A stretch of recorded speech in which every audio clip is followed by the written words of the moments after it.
17. Las nubes estallan.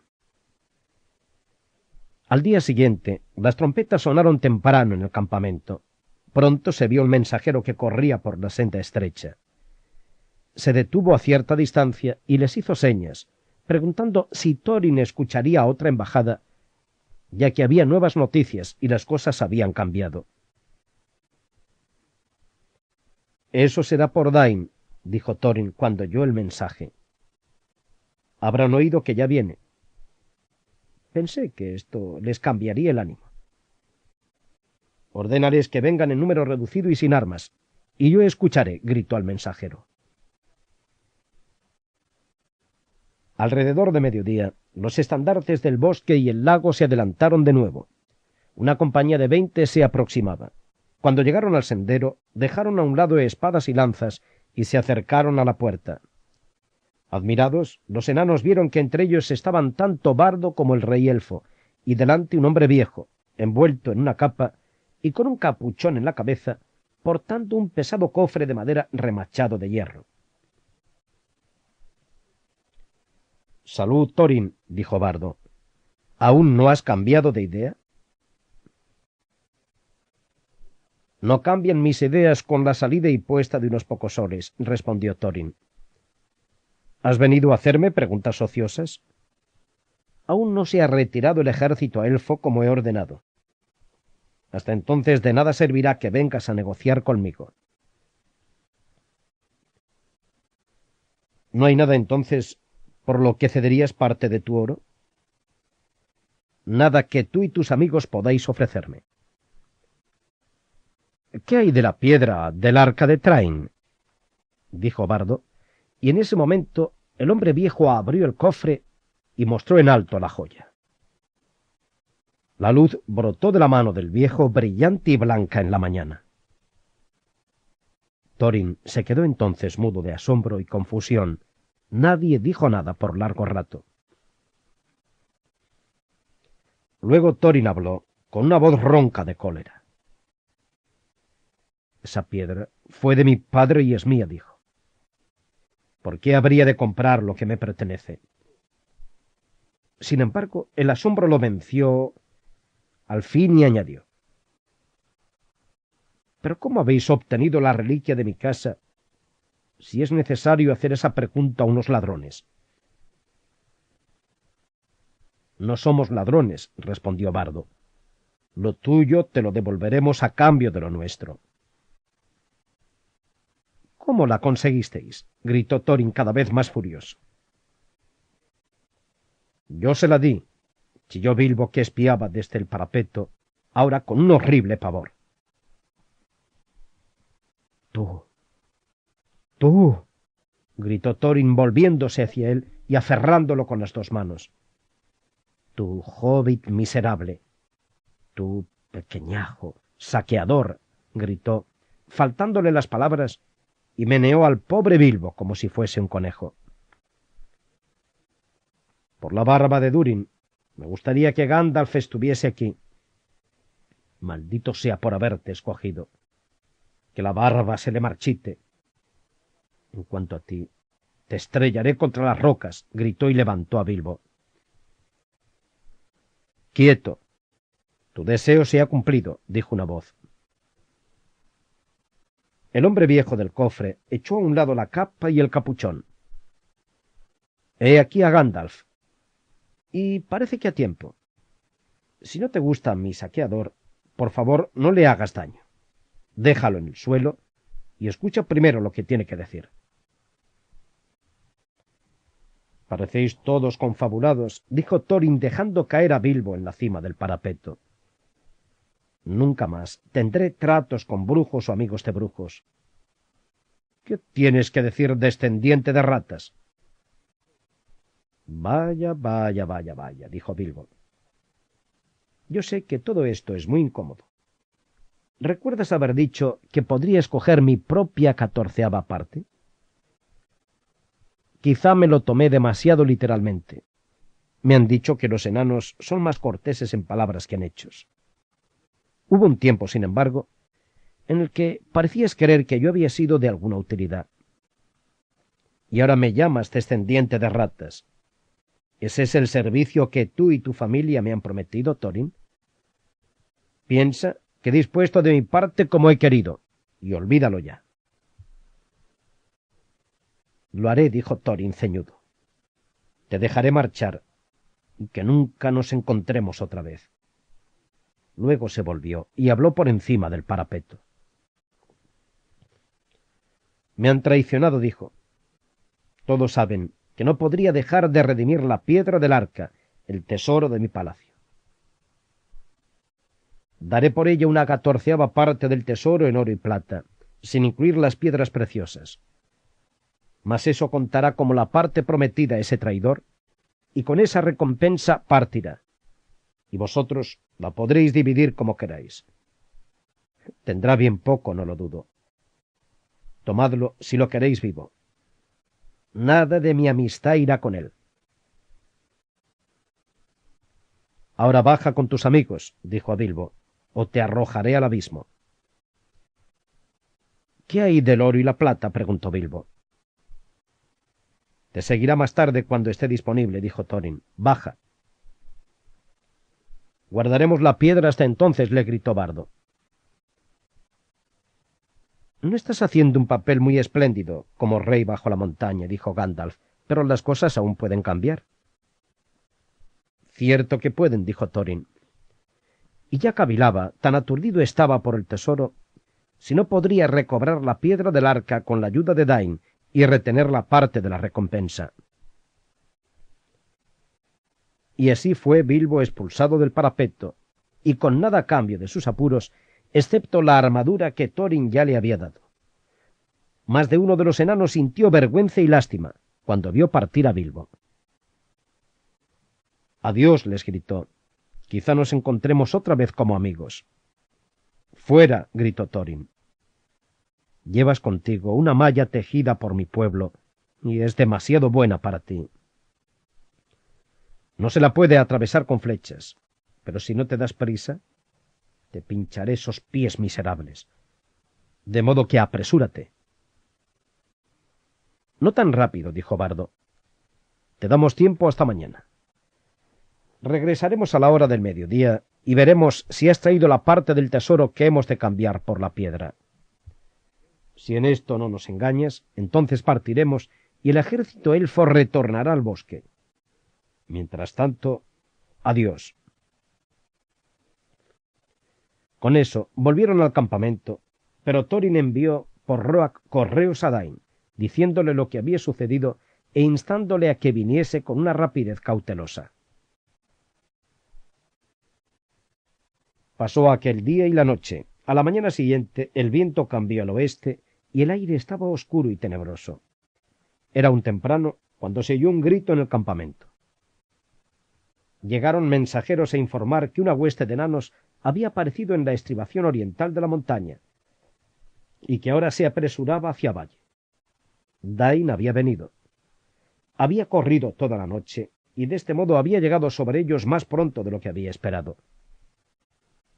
Todos los enanos de la tropa estaban ataviados con cotas de malla de acero que les llegaban a las rodillas y unas calzas de metal fino y flexible tejido con un procedimiento secreto que sólo la gente de Dain conocía. Les cubrían las piernas. Los enanos son sumamente fuertes para su talla, pero la mayoría de ellos eran fuertes aún entre los enanos. En las batallas empuñaban pesados azadones que se manejaban con las dos manos. Además, todos tenían al costado una espada ancha y corta, y un escudo redondo les colgaba de las espaldas. Llevaban las barbas partidas y trenzadas, sujetas al cinturón. Las viseras eran de hierro, lo mismo que el calzado, y las caras eran todas sombrías. Las trompetas llamaron a hombres y elfos a las armas. Pronto vieron a los enanos que subían por el valle a buen paso. Se detuvieron entre el río y la estribación del este, pero unos pocos se adelantaron, cruzaron el río y se acercaron al campamento. Allí depusieron las armas y alzaron las manos en señal de paz. Bardo salió a encontrarlos y con él Bilbo. «Nos envía Dain, hijo de Nain», dijeron cuando se les preguntó. «Corremos junto a nuestros parientes de la montaña, pues hemos sabido que el reino de antaño se ha renovado. Pero ¿quiénes sois vosotros que acampáis en el llano como enemigos ante murallas defendidas?» Esto, naturalmente, en el lenguaje de entonces, cortés y bastante pasado de moda, significaba simplemente: «Aquí no tenéis nada que hacer. Vamos a seguir, o sea, marchaos, o pelearemos con vosotros». Se proponían seguir adelante entre la montaña y el recodo del agua, pues allí el terreno estrecho no parecía muy protegido. Por supuesto, Bardo se negó a permitir que los enanos fueran directamente a la montaña. Estaba decidido a esperar a que trajesen fuera la plata y el oro para ser cambiados por la piedra del arca, pues no creía que esto pudiera ocurrir una vez que aquella numerosa y hosca compañía hubiera llegado a la fortaleza. Habían traído consigo gran cantidad de suministros, pues los enanos son capaces de soportar cargas muy pesadas, y casi toda la gente de Dain, a pesar de que habían marchado a paso vivo, llevaba a hombros unos fardos enormes que se sumaban al peso de los azadones y los escudos. Hubieran podido resistir un sitio durante semanas, y en ese tiempo quizá vinieron más enanos, pues Thorin tenía muchos parientes. Quizá fueran capaces también de abrir de nuevo alguna otra puerta y guardarla, de modo que los sitiadores tendrían que rodear la montaña, y no eran tantos en verdad. Estos eran precisamente los planes de los enanos, pues los cuervos mensajeros habían estado muy ocupados yendo de Thorin a Dain. Pero por el momento el paso estaba obstruido, así que luego de unas duras palabras, los enanos mensajeros se retiraron murmurando cabizbajos. Bardo había enviado enseguida unos mensajeros a la puerta, pero no había allí oro ni pago alguno. Tan pronto como estuvieron a tiro, les cayeron flechas y se apresuraron a regresar. Por ese entonces todo el campamento estaba en pie, como preparándose para una batalla, pues los enanos de Dain avanzaban por la orilla del este. «Tontos», rió Bardo, «acercarse así bajo el brazo de la montaña. No entienden de guerra a campo abierto, aunque sepan guerrear en las minas. Muchos de nuestros arqueros y lanceros aguardan ahora escondidos entre las rocas del flanco derecho. Las mallas de los enanos pueden ser buenas, pero se las pondrá a prueba muy pronto. Caigamos sobre ellos desde los flancos antes de que descansen». Pero el rey elfo dijo: «Mucho esperaré antes de pelear por un botín de oro. Los enanos no pueden pasar, si no se lo permitimos, o hacer algo que no lleguemos a advertir. Esperaremos a ver si la reconciliación es posible. Nuestra ventaja en número bastará si al fin hemos de librar un desgraciado combate». Pero estas estimaciones no tenían en cuenta a los enanos. Saber que la piedra del arca estaba en manos de los sitiadores les inflamaba los corazones. Sospecharon además que Bardo y sus amigos titubeaban y decidieron atacar cuanto antes. De pronto, sin aviso, los enanos se desplegaron en silencio. Los arcos chasquearon y las flechas silbaron. La batalla iba a comenzar. Pero todavía más pronto, una sombra creció con terrible rapidez. Una nube negra cubrió el cielo. El trueno invernal rodó en un viento huracanado, rugió y retumbó en la montaña y relampagueó en la cima. Y por debajo del trueno se pudo ver otra oscuridad que se adelantaba en un torbellino, pero esta oscuridad no llegó con el viento. Llegó desde el norte, como una inmensa nube de pájaros tan densa que no había luz entre las alas. «Deteneos», gritó Gandalf, que apareció de repente y esperó de pie y solo, con los brazos levantados entre los enanos que venían y las filas que los aguardaban. «Deteneos», dijo con voz de trueno, y la vara se le encendió con una luz súbita como el rayo. «El terror ha caído sobre vosotros, ay. Ha llegado más rápido de lo que yo había supuesto. Los trasgos están sobre vosotros. Ahí llega Volgo del Norte, cuyo padre Odain mataste en Moria hace tiempo. Mirad. Los murciélagos se ciernen sobre el ejército como una nube de langostas. Montan en lobos y los vargos vienen detrás. El asombro y la confusión cayó sobre todos ellos. Mientras Gandalf hablaba, la oscuridad no había dejado de crecer. Los enanos se detuvieron y contemplaron el cielo. Los elfos gritaron con muchas voces. «Venid», llamó Gandalf. «Hay tiempo de celebrar consejo. Que Dain, hijo de Nain, se reúne enseguida con nosotros». Así empezó una batalla que nadie había esperado. La llamaron la Batalla de los 5 ejércitos, y fue terrible.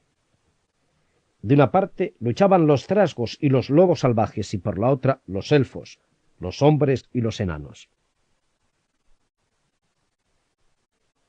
Así fue como ocurrió.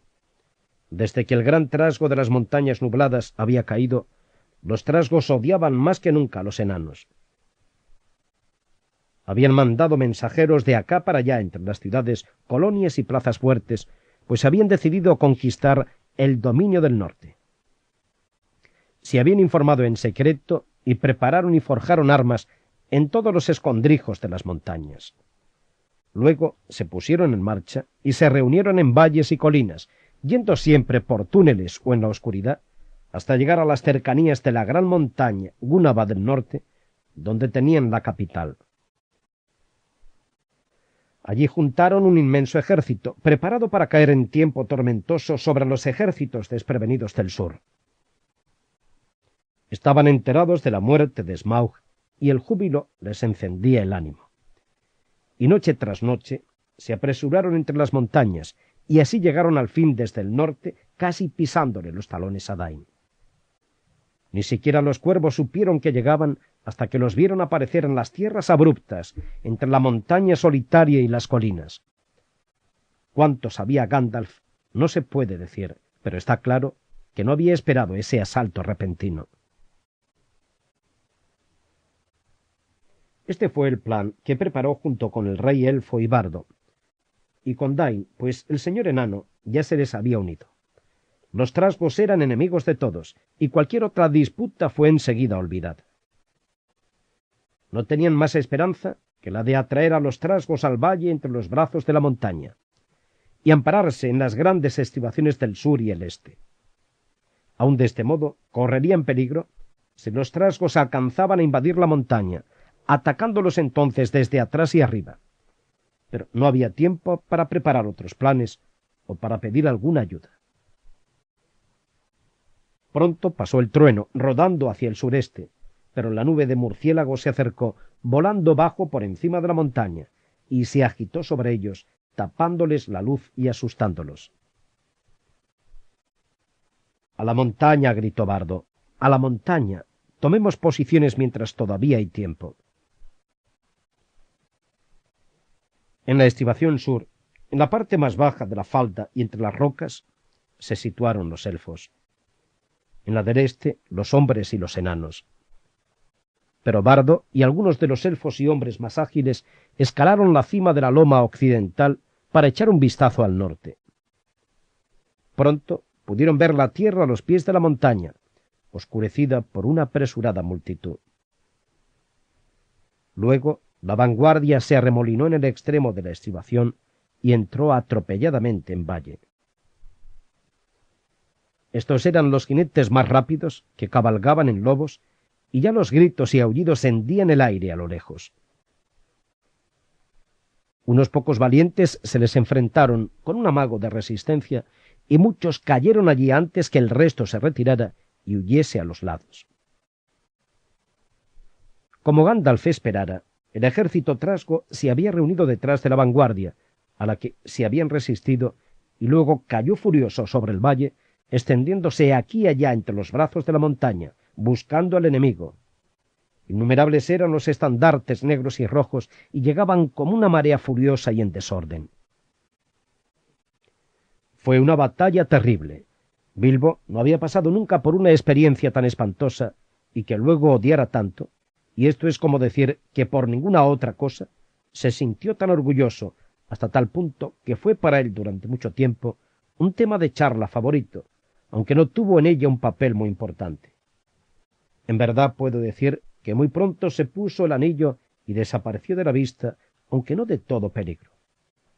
Un anillo mágico de esta clase no es una protección completa en una carga de trasgos, ni detiene las flechas voladoras ni las lanzas salvajes, pero ayuda a apartarse del camino e impide que escojan tu cabeza entre otras para que un trasgo espadachín te la rebane de un tajo.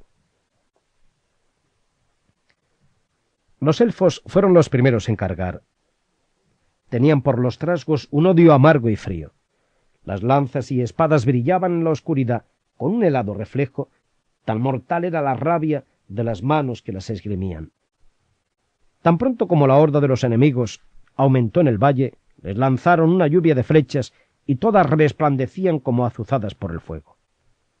Detrás de las flechas, un millar de lanceros bajó de un salto y embistió.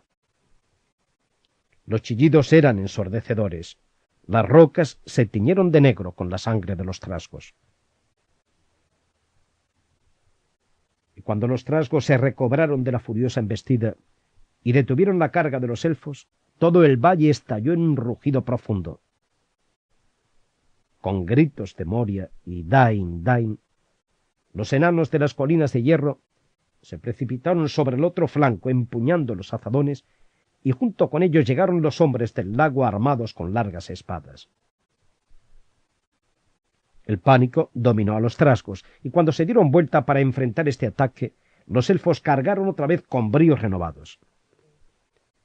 Ya muchos de los trasgos huían río abajo para escapar de la trampa, y muchos de los lobos se volvían contra ellos mismos y destrozaban a muertos y heridos. La victoria parecía inmediata cuando un griterío sonó en las alturas. Unos trasgos habían escalado la montaña por la otra parte, y muchos ya estaban sobre la puerta en la ladera, y otros corrían temerariamente hacia abajo, sin hacer caso de los que caían chillando al precipicio, para atacar las estribaciones desde encima. A cada una de estas estribaciones se podía llegar por caminos que descendían de la masa central de la montaña. Los defensores eran pocos y no podrían cerrarles el paso durante mucho tiempo. La esperanza de victoria se había desvanecido. Sólo habían logrado contener la primera embestida de la marea negra. El día avanzó. Otra vez los trasgos se reunieron en el valle. Luego vino una horda de vargos, brillantes y negros como cuervos, y con ellos la guardia personal de Volgo, trasgos de enorme talla, con cimitarras de acero. Pronto llegaría la verdadera oscuridad, en un cielo tormentoso, mientras los murciélagos revoloteaban aún alrededor de las cabezas y los oídos de hombres y elfos, o se precipitaban como vampiros sobre las gentes caídas. Bardo luchaba aún defendiendo la estribación del este, y sin embargo retrocedía poco a poco. Los señores elfos estaban en la nave del brazo sur, alrededor del rey, cerca del puesto de observación de la colina del Cuervo. De súbito se oyó un clamor y desde la puerta llamó una trompeta. Habían olvidado a Thorin. Parte del muro, movido por palancas, se desplomó hacia afuera cayendo con estrépito en la laguna. El rey bajo la montaña apareció en el umbral y sus compañeros lo siguieron. Las capas y capuchones habían desaparecido. Llevaban brillantes armaduras y una luz roja les brillaba en los ojos. El gran enano centelleaba en la oscuridad como oro en un fuego mortecino. Los trasgos arrojaron rocas desde lo alto, pero los enanos siguieron adelante, saltaron hasta el pie de la cascada y corrieron a la batalla. Lobos y jinetes caían o huían ante ellos. Thorin manejaba el hacha con mandobles poderosos y nada parecía lastimarlo. A mí, elfos y hombres, a mí, oh pueblo mío, gritaba, y la voz resonaba como una trompa en el valle. Hacia abajo, en desorden, los enanos de Dain corrieron a ayudarlo. Hacia abajo fueron también muchos de los hombres del lago, pues Bardo no pudo contenerlos, y desde la ladera opuesta muchos de los lanceros elfos. Una vez más, los trasgos fueron rechazados al valle y allí se amontonaron, hasta que valle fue un sitio horrible y oscurecido por cadáveres. Los vargos se dispersaron y Thorin se volvió a la derecha contra la guardia personal de Bolgo, pero no alcanzó a atravesar las primeras filas. Ya tras él yacían muchos hombres y muchos enanos y muchos hermosos elfos que aún tendrían que haber vivido largos años felices en el bosque. Y a medida que el valle se abría, la marcha de Thorin era cada vez más lenta. Los enanos eran pocos y nadie guardaba los flancos. Pronto los atacantes fueron atacados y se vieron encerrados en un gran círculo, cercado todo alrededor por trasgos y lobos que volvían a la carga. La guardia personal de Bolgo cayó aullando sobre ellos, introduciéndose entre los enanos como olas que golpean acantilados de arena. Los otros enanos no podían ayudarlos, pues el asalto desde la montaña se renovaba con redoblada fuerza, y hombres y elfos eran batidos lentamente a ambos lados. A todo esto Bilbo miraba con aflicción. Se había instalado en la colina del Cuervo entre los elfos, en parte porque quizá allí era posible escapar, y en parte, el lado Tuc de la mente de Bilbo, porque si iban a mantener una última posición desesperada, quería defender al rey elfo. También Gandalf estaba allí de algún modo sentado en el suelo, como meditando, preparando quizá un último soplo de magia antes del fin. Este no parecía muy lejano. No tardará mucho ya, pensaba Bilbo. Antes que los trasgos ganen la puerta y todos nosotros caigamos muertos o nos obligan a descender y nos capturen. Realmente es como para echarse a llorar, después de todo lo que nos ha pasado.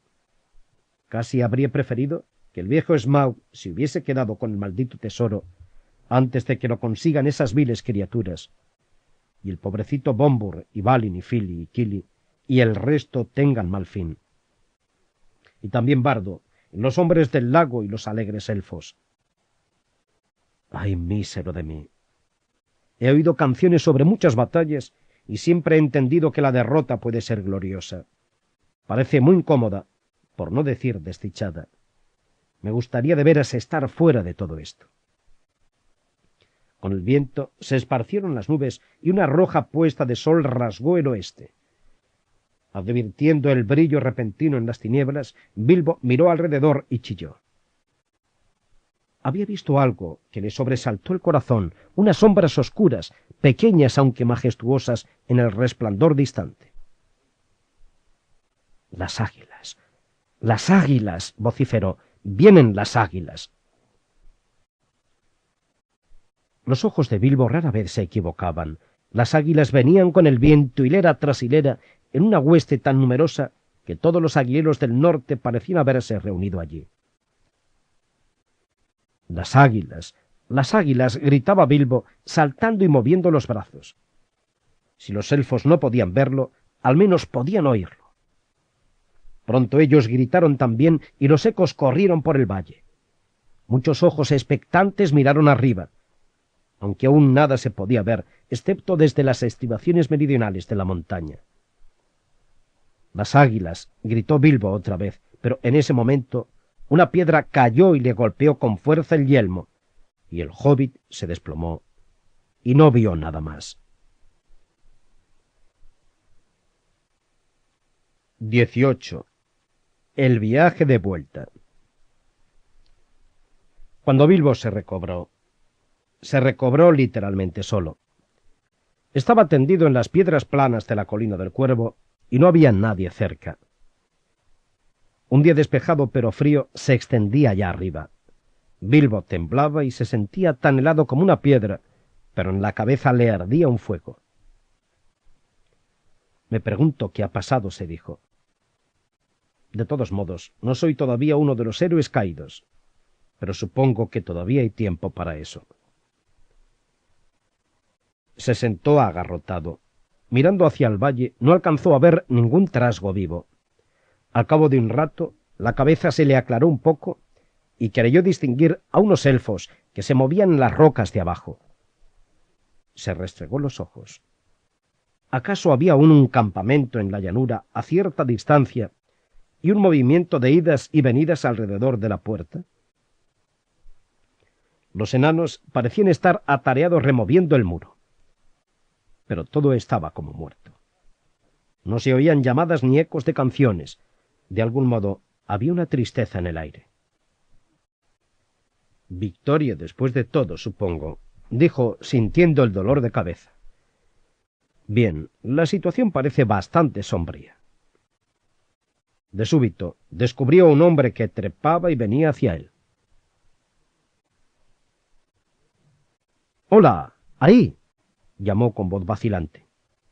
—¡Hola, ahí! ¿Qué ocurre?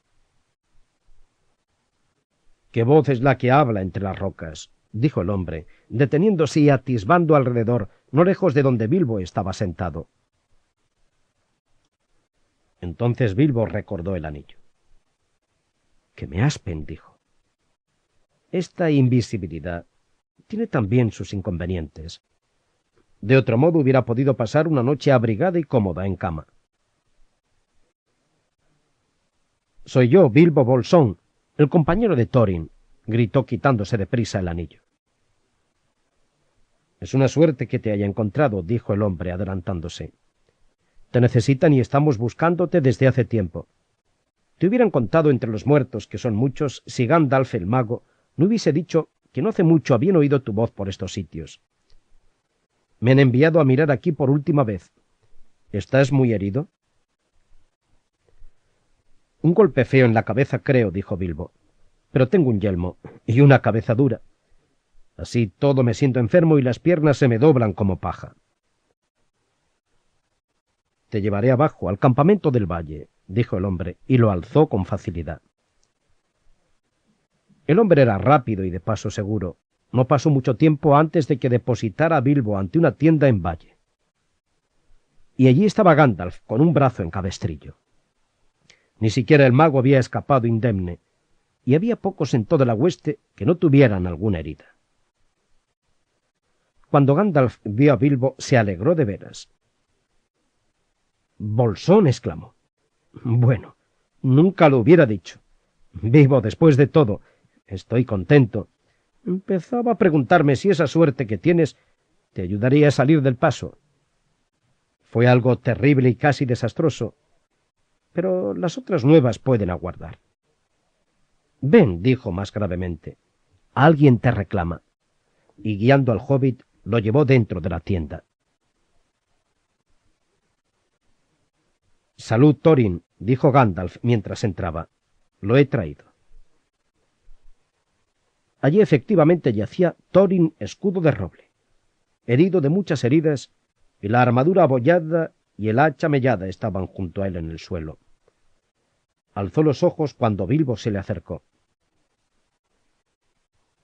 —Adiós, buen ladrón —dijo—. Parto ahora hacia los salones de espera, a sentarme al lado de mis padres, hasta que el mundo sea renovado. Ya que hoy dejo todo el oro y la plata, y voy a donde tienen poco valor, deseo partir en amistad contigo y me retracto de mis palabras y hechos ante la puerta. Bilbo hincó una rodilla, ahogado por la pena. —Adiós, rey bajo la montaña —dijo—. Es esta una amarga aventura, si ha de terminar así, y ni una montaña de oro podría enmendarla. Con todo, me alegro de haber compartido tus peligros. Esto ha sido más de lo que cualquier bolsón hubiera podido merecer. No —dijo Thorin—. Hay en ti muchas virtudes que tú mismo ignoras, hijo del bondadoso oeste. Algo de coraje y algo de sabiduría, mezclados con mesura. Si muchos de nosotros dieran más valor a la comida, la alegría y las canciones que al oro atesorado, este sería un mundo más feliz. Pero triste o alegre, ahora he de abandonarlo. Adiós.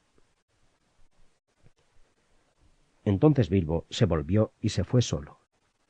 Y se sentó fuera arropado con una manta, y aunque quizá no lo creáis, lloró hasta que se le enrojecieron los ojos y se le enronqueció la voz. Era un alma bondadosa y pasó largo tiempo antes de que tuviese ganas de volver a bromear. Ha sido un acto de misericordia, se dijo al fin, que haya despertado cuando lo hice. Desearía que Thorin estuviese vivo, pero me alegro de que partiese en paz. Eres un tonto, Bilbo Bolsón, y lo trastornaste todo con ese asunto de la piedra. Y al fin hubo una batalla, a pesar de que tanto te esforzaste en conseguir paz y tranquilidad, aunque supongo que nadie podrá acusarte por eso. Todo lo que sucedió después de que lo dejasen sin sentido, Bilbo lo supo más tarde, pero sintió entonces más pena que alegría, y ya estaba cansado de la aventura. El deseo de viajar de vuelta al hogar lo consumía. Eso, sin embargo, se retrasó un poco, de modo que, entre tanto, os relataré algo de lo que ocurrió. Las tropas de Trasgos habían despertado hacía tiempo la sospecha de las águilas, a cuya atención no podía escapar nada que se moviera en las cimas, de modo que ellas también se reunieron en gran número alrededor del águila de las montañas nubladas, y al fin, olfateando el combate, habían venido deprisa, bajando con la tormenta en el momento crítico. Fueron ellas quienes desalojaron de las laderas de la montaña los trasgos que chillaban desconcertados, arrojándolos a los precipicios o empujándolos hacia los enemigos de abajo. No pasó mucho tiempo antes de que hubiesen liberado la montaña solitaria, y los elfos y hombres de ambos lados del valle pudieron por fin bajar a ayudar en el combate. Pero aun incluyendo a las águilas, los trasgos lo superaban en número. En aquella última hora, el propio Beorn había aparecido. Nadie sabía cómo o de dónde. Llegó solo, en forma de oso, y con la cólera parecía ahora más grande de talla, casi un gigante. El rugir de la voz de Beorn era como tambores y cañones, y se abría paso echando a los lados lobos y trasgos como si fueran pajas y plumas. Cayó sobre la retaguardia y como un trueno irrumpió en el círculo. Los enanos se mantenían firmes en una colina baja y redonda. Entonces Beorn se agachó y recogió a Thorin, que había caído atravesado por las lanzas, y lo llevó fuera del combate. Retornó enseguida, con una cólera redoblada, de modo que nada podía contenerlo y ningún arma parecía hacerle mella. Dispersó la guardia, arrojó al propio Bolgo al suelo y lo aplastó. Entonces el desaliento cundió entre los trasgos, que se dispersaron en todas direcciones. Pero esta nueva esperanza alentó a los otros, que los persiguieron de cerca y evitaron que la mayoría buscara cómo escapar. Empujaron a muchos hacia el río rápido, y así huyesen al sur o al oeste, fueron acosados en los pantanos próximos al río del bosque. Y allí pereció la mayor parte de los últimos fugitivos, y quienes se acercaron a los dominios de los elfos del bosque fueron ultimados o atraídos para que murieran en la oscuridad impenetrable del bosque negro. Las canciones relatan que en aquel día perecieron 3/4 partes de los trasgos guerreros del norte, y las montañas tuvieron paz durante muchos años. La victoria era segura ya antes de la caída de la noche, pero la persecución continuaba aún cuando Bilbo regresó al campamento, y en el valle no quedaban muchos excepto los heridos más graves. —¿Dónde están las águilas? —preguntó Bilbo a Gandalf aquel anochecer, mientras yacía abrigado con muchas mantas. —Algunas están de cacería —dijo el mago—, pero la mayoría ha partido de vuelta a los aguileros. No quisieron quedarse aquí, y se fueron con las primeras luces del alba. Dain ha coronado al jefe con oro y le ha jurado amistad para siempre. —Lo lamento. Quiero decir, me hubiera gustado verlas otra vez —dijo Bilbo adormilado—. Quizá las vea en el camino a casa. Supongo que iré pronto. —Tan pronto como quieras —dijo el mago. En verdad pasaron algunos días antes de que Bilbo partiera realmente. Enterraron a Thorin muy hondo bajo la montaña y Bardo le puso la piedra del arca sobre el pecho. —Que yadga aquí hasta que la montaña se desmorone —dijo—, que traiga fortuna a todos los enanos que en adelante vivan aquí. Sobre la tumba de Thorin, el rey elfo, Puso luego a Orcris la espada élfica que le habían arrebatado al enano cuando lo apresaron. Se dicen en las canciones que brilla en la oscuridad cada vez que se aproxima un enemigo, y la fortaleza de los enanos no puede ser tomada por sorpresa. Allí Dain, hijo de Nain, vivió desde entonces y se convirtió en rey bajo la montaña. Y con el tiempo muchos otros enanos vinieron a reunirse alrededor del trono, en los antiguos salones. De los 12 compañeros de Thorin quedaban 10. Fili y Kili habían caído defendiéndolo con el cuerpo y los escudos, pues era el hermano mayor de la madre de ellos. Los otros permanecieron con Dain, que administró el tesoro con justicia. No hubo, desde luego, ninguna discusión sobre la división del tesoro en tantas partes como había sido planeado para Balin y Dwalin, y Dori y Nori y Ori, y Oin y Gloin, y Bifur y Bofur y Bombur, o para Bilbo. Con todo, una 14ª parte de toda la plata y oro, labrada y sin labrar, se entregó a Bardo, pues Dain comentó: haremos honor al acuerdo del muerto, y él custodia ahora la piedra del arca. Aun una 14ª parte era una riqueza excesiva, más grande que la de muchos reyes mortales. De aquel tesoro, Bardo envió gran cantidad de oro al gobernador de la ciudad del lago, y recompensó con largueza a seguidores y amigos. Al rey de los elfos le dio las esmeraldas de Girion, las joyas que él más amaba y que Dain le había devuelto. A Bilbo le dijo: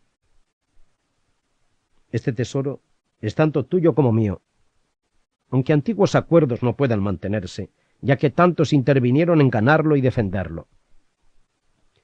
Pero aun cuando dijiste que renunciarías a toda pretensión, desearía que las palabras de Thorin, de las cuales se arrepintió, no resultasen ciertas, que te daríamos poco. Te recompensaré más que a nadie. Muy bondadoso de tu parte, dijo Bilbo, pero realmente es un alivio para mí. ¿Cómo demonios podría llevar ese tesoro a casa sin que hubiera peleas y crímenes todo a lo largo del camino? No lo sé. Y no sé qué haría con ese tesoro una vez en casa. En tus manos estará mejor. Por último, accedió a tomar solo 2 pequeños cofres, uno lleno de plata y el otro lleno de oro, que un pony fuerte podría cargar. Un poco más y no sabría qué hacer con él, dijo. Por fin llegó el momento de despedirse. Adiós, Balin, exclamó. Y adiós, Dwalin.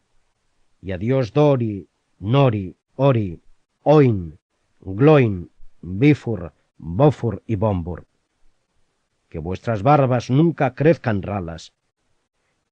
Y volviéndose hacia la montaña añadió: adiós, Thorin, escudo de roble, y Fili y Kili, que nunca se pierda vuestra memoria. Entonces los enanos se inclinaron profundamente ante la puerta, pero las palabras se les trabaron en las gargantas. Adiós y buena suerte donde quiera que vayas, dijo Balin al fin.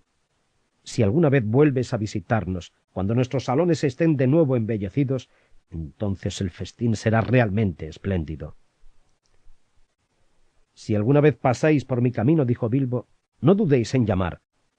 El té es a las 4, pero cualquiera de vosotros será bienvenido a cualquier hora. Luego dio media vuelta y se alejó. La hueste élfica estaba en marcha, y aunque tristemente disminuida, todavía muchos iban alegres, pues ahora el mundo septentrional sería más feliz durante largos años. El dragón estaba muerto y los trasgos derrotados, y los corazones élficos miraban adelante, más allá del invierno, hacia una primavera de alegría. Gandalf y Bilbo cabalgaban detrás del rey y junto a ellos marchaba Beorn a grandes pasos, una vez más en forma humana, y reía y cantaba con una voz recia por el camino. Así fueron hasta aproximarse a los lindes del Bosque Negro, al norte del lugar donde nacía el río del bosque. Hicieron alto entonces, pues el mago y Bilbo no penetrarían en el bosque, aun cuando el rey les ofreció que se quedaran un tiempo. Se proponían marchar a lo largo del borde de la floresta y circundar el extremo norte, internándose en el yermo que se extendía entre él y las montañas grises. Era un largo y triste camino, pero ahora que los trasgos habían sido aplastados, les parecía más seguro que los espantosos senderos bajo los árboles. Además, Beorn iría con ellos. «Adiós, oh rey elfo», dijo Gandalf. «Que el bosque verde sea feliz mientras el mundo es todavía joven, y que sea feliz todo tu pueblo». «Adiós, oh Gandalf», dijo el rey, «que siempre aparezcas donde más te necesiten y menos te esperen. Cuantas más veces vengas a mis salones, tanto más me sentiré complacido». «Te ruego», dijo Bilbo tartamudeando, vacilante, que aceptes este presente. Y sacó un collar de plata y perlas que Dain le había dado al partir. «¿Cómo me he ganado este presente, oh hobbit?», dijo el rey. «Bueno, pensé», dijo Bilbo bastante confuso, «que algo tendría que dar por tu hospitalidad. Quiero decir que también un saqueador tiene sentimientos. He bebido mucho de tu vino y he comido mucho de tu pan». «Aceptaré tu presente, oh Bilbo el Magnífico», dijo el rey gravemente, «y te nombro amigo del elfo y bienaventurado. Que tu sombra nunca disminuya, o robarte sería demasiado fácil. Adiós». Luego los elfos se volvieron hacia el bosque y Bilbo emprendió la larga marcha hacia el hogar. Pasó muchos infortunios y aventuras antes de estar de vuelta. El yermo era todavía el yermo, y había allí otras cosas en aquellos días además de trasgos, pero iba bien guiado y custodiado. El mago estaba con él, y Beorn lo acompañó una buena parte del camino, y nunca volvió a encontrarse en un apuro grave. Con todo, hacia la mitad del invierno, Gandalf y Bilbo habían dejado atrás los lindes del bosque y volvieron a las puertas de la casa de Beorn, y allí se quedaron una temporada.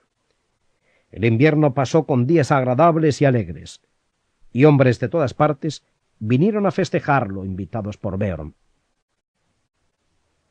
Los trasgos de las montañas nubladas eran pocos y se escondían aterrorizados en los agujeros más profundos que podían encontrar, y los vargos habían desaparecido de los bosques, de modo que los hombres iban de un lado a otro sin temor.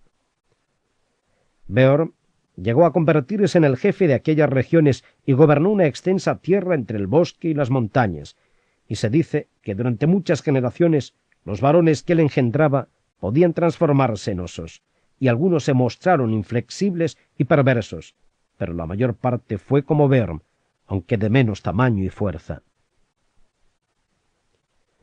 En esos días los últimos trasgos fueron expulsados de las montañas nubladas y hubo una nueva paz en los límites del yermo.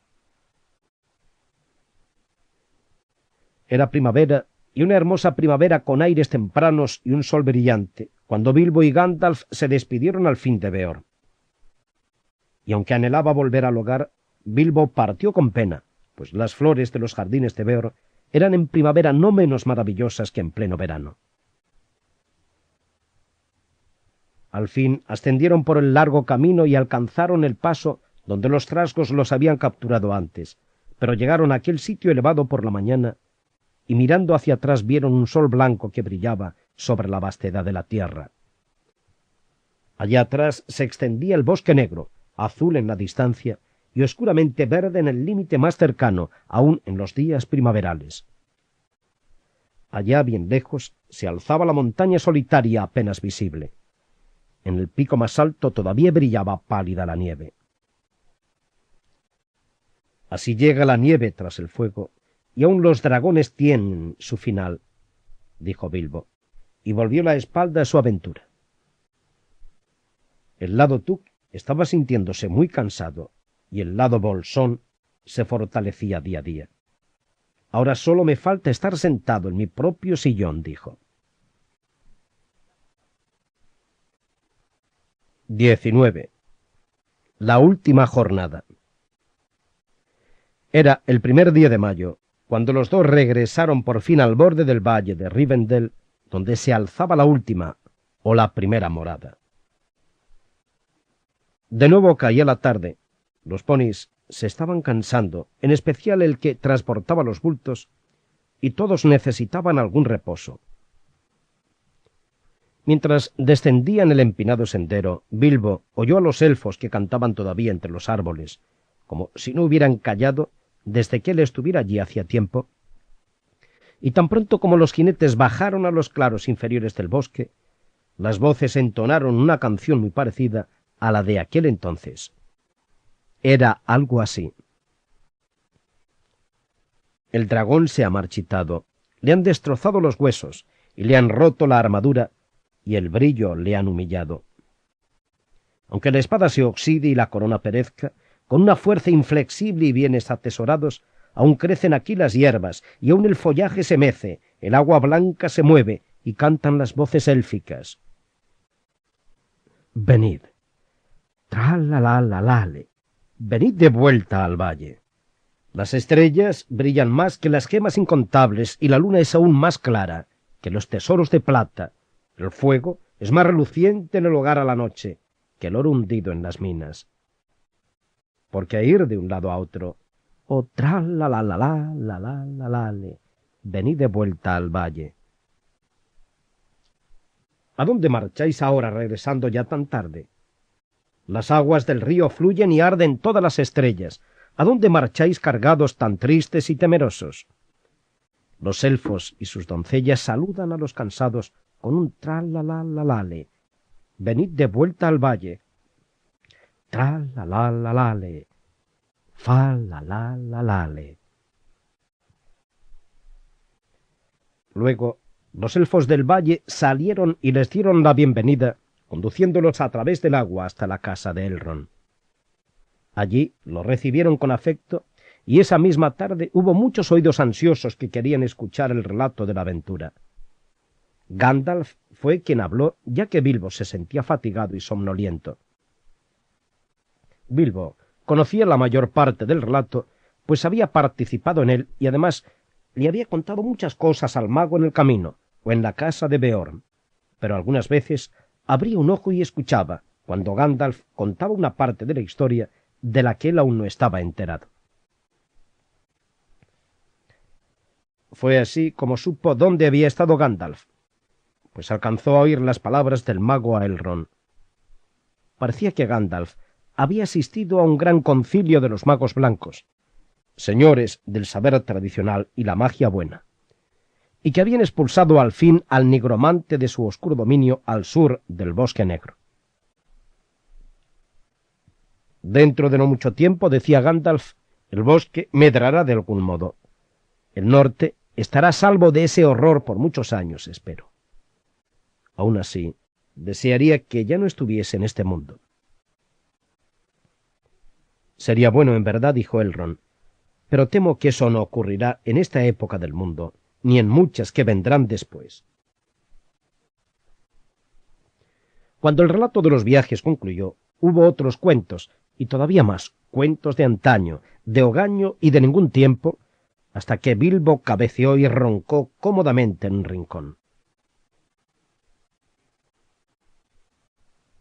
Despertó en un lecho blanco, y la luna entraba por una ventana abierta. Debajo, muchos elfos cantaban en voz alta y clara a orillas del arroyo. Cantad regocijados, cantad ahora juntos. El viento está en las copas y ronda en el brezal. Los capullos de estrellas y la luna florecen. Las ventanas nocturnas refulgen en la torre. Bailad regocijados, bailad ahora juntos. Que la hierba se ablanda y los pies como plumas. El río es plateado y las sombras se borran. Feliz el mes de mayo y feliz nuestro encuentro. Cantemos dulcemente envolviéndolo en sueños. Dejemos que repose y vámonos afuera. El vagabundo duerme, que la almohada sea blanda. Arrullos, más arrullos, de alisos y de sauces. Pino, tú no suspires hasta el viento del alba. Luna, escóndete, que haya sombra en la tierra. Silencio, silencio, roble, fresno y espino. Que el agua calle hasta que apunte la mañana. Bien, pueblo festivo, dijo Bilbo asomándose. ¿Qué hora es según la luna? Vuestra nana podría despertar a un trasgo borracho. No obstante, os doy las gracias. Y tus ronquidos podrían despertar a un dragón de piedra. No obstante, te damos las gracias, contestaron los elfos con una risa. Está apuntando el alba y has dormido desde el principio de la noche. Mañana tal vez habrás remediado tu cansancio. Un sueño breve es un gran remedio en la casa de Elrond, dijo Bilbo, pero trataré de que el remedio no me falte. Buenas noches por segunda vez, hermosos amigos. Y con estas palabras volvió al lecho y durmió hasta bien entrada la mañana. Pronto perdió toda huella de cansancio en aquella casa y no tardó en bromear y bailar tarde y temprano con los elfos del valle. Sin embargo, aun este sitio no podía demorarlo por mucho tiempo más y pensaba siempre en su propia casa. Al cabo, pues, de una semana, le dijo adiós a Elrond y dándole unos pequeños regalos que el elfo no podía dejar de aceptar, se alejó cabalgando con Gandalf. Dejaban el valle cuando el cielo se oscureció al oeste y sopló el viento y empezó a llover. Alegres días de mayo, dijo Bilbo cuando la lluvia le golpeó la cara. Pero hemos vuelto la espalda a muchas leyendas y estamos llegando a casa. Supongo que esto es el primer sabor del hogar. Hay un largo camino, dijo Gandalf. Pero es el último camino, dijo Bilbo. Llegaron al río que señalaba el límite del yermo y al vado bajo la orilla escarpada que quizá recordéis. El agua había crecido con el deshielo de las nieves, pues el verano estaba próximo, y con el largo día de lluvia. Pero al fin lo cruzaron luego de algunas dificultades y continuaron marchando mientras caía la tarde. Era la última jornada. Esta fue parecida a la primera, pero ahora la compañía era más reducida y más silenciosa. Además, esta vez no hubo trolls. En cada punto del camino, Bilbo rememoraba los hechos y palabras de hacía un año. A él le parecían más de 10, y por supuesto reconoció enseguida el lugar donde el pony había caído al río, y donde habían dejado atrás aquella desagradable aventura con Tom, Berto y Guille. No lejos del camino encontraron el oro enterrado de los trolls, aún oculto e intacto. «Tengo bastante para toda la vida», dijo Bilbo cuando lo desenterraron. «Sería mejor que lo tomases tú, Gandalf. Quizá puedas encontrarle alguna utilidad».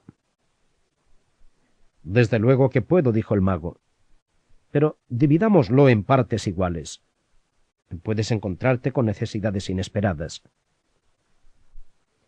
De modo que pusieron el oro en costales y lo cargaron en los ponis, quienes no se mostraron muy complacidos.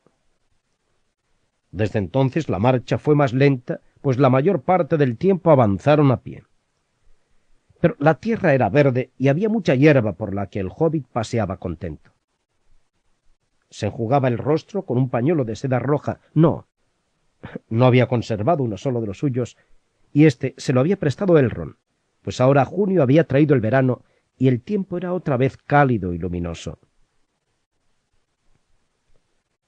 Como todas las cosas llegan a término, aun esta historia, un día divisaron al fin el país donde Bilbo había nacido y crecido, donde conocía las formas de la tierra y los árboles tanto como sus propias manos y pies.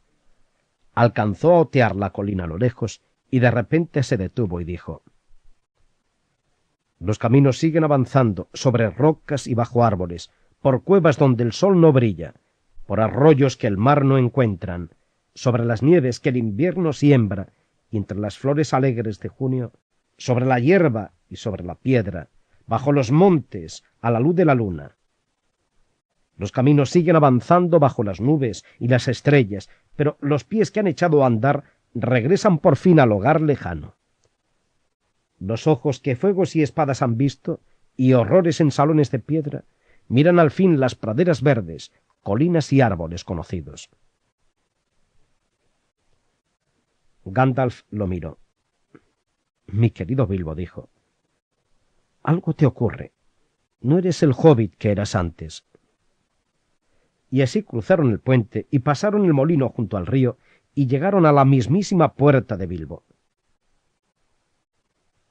Bendita sea, ¿qué pasa?, gritó el hobbit. Había una gran conmoción y gente de toda clase, respetable y no respetable, se apiñaba en la puerta y muchos entraban y salían, y ni siquiera se limpiaban los pies en el felpudo, como Bilbo observó disgustado. Si él estaba sorprendido, ellos lo estuvieron más. Había llegado de vuelta en medio de una subasta. Había una gran nota en blanco y rojo en la verja, manifestando que el 22 de junio los señores Gorgo y Borgo sacarían a subasta los efectos del finado señor don Bilbo Bolsón, de Bolsón Cerrado, Hobbiton. La venta comenzaría a las 10 en punto. Era casi la hora del almuerzo y muchas de las cosas ya habían sido vendidas a distintos precios, desde casi nada hasta viejas canciones, como no es raro en las subastas. Los primos de Bilbo, los Sacobilla Bolsón, estaban muy atareados midiendo las habitaciones para ver si podrían meter allí sus propios muebles. En síntesis, Bilbo había sido declarado presuntamente muerto, y no todos lamentaron que la presunción fuera falsa. La vuelta del señor Bilbo Bolsón creó todo un disturbio, tanto bajo la colina como sobre la colina y al otro lado de Del Agua. El asombro duró mucho más de 9 días. El problema se prolongó en verdad durante años. Pasó mucho tiempo antes de que el señor Bolsón fuese admitido otra vez en el mundo de los vivos. La gente, que había conseguido unas buenas gangas en la subasta, fue dura de convencer, y al final, para ahorrar tiempo, Bilbo tuvo que comprar de nuevo muchos de sus propios muebles. Algunas cucharas de plata desaparecieron de modo misterioso, y nunca se supo de ellas, aunque Bilbo sospechaba de los Sacobilla Bolsón. Por su parte, ellos nunca admitieron que el Bolsón que estaba de vuelta fuera el genuino, y las relaciones con Bilbo se estropearon para siempre. En realidad, habían pensado mucho tiempo en mudarse a aquel agradable agujero hobbit. Sin embargo, Bilbo había perdido más que cucharas, había perdido su reputación. Es cierto que tuvo desde entonces la amistad de los elfos y el respeto de los enanos, magos y todas esas gentes que alguna vez pasaban por aquel camino. Pero ya nunca fue del todo respetable. En realidad, todos los hobbits próximos lo consideraron raro, excepto los sobrinos y sobrinas de la rama Tuk. Aunque los padres de estos jóvenes no los animaban a cultivar la amistad de Bilbo. Lamento decir que no le importaba. Se sentía muy contento, y el sonido de la marmita sobre el hogar era mucho más musical de lo que había sido antes, incluso en aquellos días tranquilos anteriores a la tertulia inesperada. La espada la colgó sobre la repisa de la chimenea. La cota de malla fue colocada sobre una plataforma en el vestíbulo hasta que la prestó a un museo. El oro y la plata los gastó en generosos presentes, tanto útiles como extravagantes, lo que explica hasta cierto punto el afecto de los sobrinos y sobrinas. El anillo mágico lo guardó muy en secreto, pues ahora lo usaba sobre todo cuando llegaban visitas desagradables. Se dedicó a escribir poemas y a visitar a los elfos, y aunque muchos meneaban la cabeza y se tocaban la frente y decían «Pobre viejo Bolsón», y pocos creían las historias que a veces contaba, se sintió muy feliz hasta el fin de sus días, que fueron extraordinariamente largos. Una tarde otoñal, algunos años después, Bilbo estaba sentado en el estudio, escribiendo sus memorias. Pensaba llamarlas Historia de una ida y de una vuelta, las vacaciones de un hobbit, cuando sonó la campanilla. Allí en la puerta estaban Gandalf y un enano. Y el enano no era otro que Balin. «Entrad, entrad», dijo Bilbo, y pronto estuvieron sentados en sillas junto al fuego. y si Balin advirtió que el chaleco del señor Bolsón era más ancho y tenía botones de oro auténtico, Bilbo advirtió también que la barba de Balin era varias pulgadas más larga y que él llevaba un magnífico cinturón enjollado. Se pusieron a hablar de los tiempos que habían pasado juntos, desde luego, y Bilbo preguntó cómo iban las cosas por las tierras de la montaña. Parecía que iban muy bien. Bardo había reconstruido la ciudad de Valle y muchos hombres se le habían unido, hombres del lago y del sur y el oeste, y cultivaban el valle que era próspero otra vez. En la desolación de Smaug había pájaros y flores en primavera y fruta y festejos en otoño. Y la ciudad del lago había sido fundada de nuevo y era más opulenta que nunca, y muchas riquezas subían y bajaban por el río rápido, y había amistad en aquellas regiones entre elfos y enanos y hombres. El viejo gobernador había tenido un mal fin. Bardo le había dado mucho oro para que ayudara a la gente del lago, pero era un hombre propenso a contagiarse de ciertas enfermedades y había sido atacado por el mal del dragón, y apoderándose de la mayor parte del oro, había huido con él, y murió de hambre en el yermo abandonado por sus compañeros. El nuevo gobernador es más sabio, dijo Balin, y muy popular, pues a él se atribuye mucha de la prosperidad presente. Las nuevas canciones dicen que en estos días los ríos corren con oro. Entonces, las profecías de las viejas canciones se han cumplido de alguna manera, dijo Bilbo. Claro, dijo Gandalf. ¿Y por qué no tendrían que cumplirse? ¿No dejarás de creer en las profecías solo porque ayudaste a que se cumplieran? ¿No supondrás, verdad, que todas tus aventuras y escapadas fueron producto de la mera suerte para tu beneficio exclusivo? Te considero una gran persona, señor Bolsón, y te aprecio mucho, pero en última instancia eres solo un simple individuo en un mundo enorme. Gracias al cielo, dijo Bilbo riendo, y le pasó el pote de tabaco. Fin de El Hobbit,